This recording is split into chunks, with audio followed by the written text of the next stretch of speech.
ఒకటే వీడియోని shorts and లాంగ్లో post చేస్తే రీయూజ్డ్ అవుతుందా అనేసి అడుగుతున్నారు. ఫస్ట్ థింగ్ ఒకటి చెప్తానండి, మీ వీడియో మీరు ఎలా పోస్ట్ చేసుకున్నా రీయూజ్డ్ అవ్వదు. ఒకటే వీడియోని 2 సార్లు చేయకూడదు అంతే.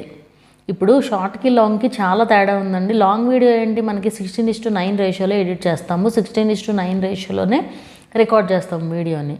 అదే షార్ట్ ఏంటి, నిలువుగా ఉండాలి కదా షార్ట్. సో మీరు షార్ట్ని కూడా అడ్డంగా తీసిన వీడియోని అలా అయినా క్రాప్ చేసి ఎడిట్ చేయొచ్చు, ఏం కాదు.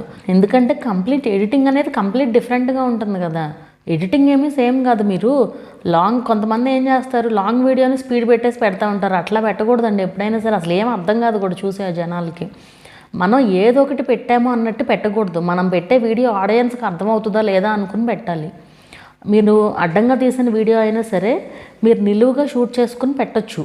మీరు నిలువుగా ఎడిట్ చేసి క్రాప్ చేసుకుని పెట్టచ్చు, ఏం కాదు. కొంతమంది ఏం చెప్తున్నారు, మేము షార్ట్ వీడియోనే చేస్తున్నాము, అదే లాంగ్ వీడియోలోకి వెళ్ళిపోతుంది ఆటోమేటిక్గా అని చెప్తారు. ఆటోమేటిక్గా ఎందుకు వెళ్తుంది అసలు చెప్పండి? అసలు వెళ్ళదు. మనం చేసే మిస్టేక్ వల్లే ఉంటుంది ఏదైనా సరే.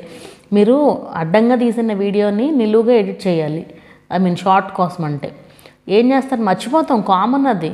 అలవాట్లో పొరపాటుగా 16:9 రేషియో తీసుకుని ఎడిట్ చేసేస్తాం, తర్వాత ఎప్పుడో గుర్తొస్తుంది. అప్పుడు గుర్తొచ్చి వేస్ట్ కదా.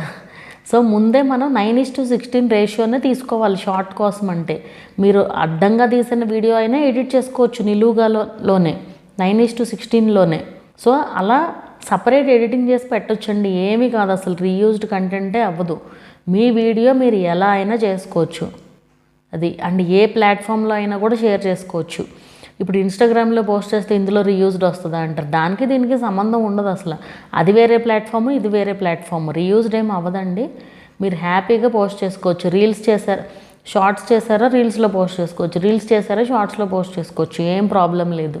సో మీకు అర్థమైందని అనుకుంటున్నాను. ఇంకేదైనా డౌట్ ఉన్నా దీని రిలేటెడ్ కింద కామెంట్ చేయండి.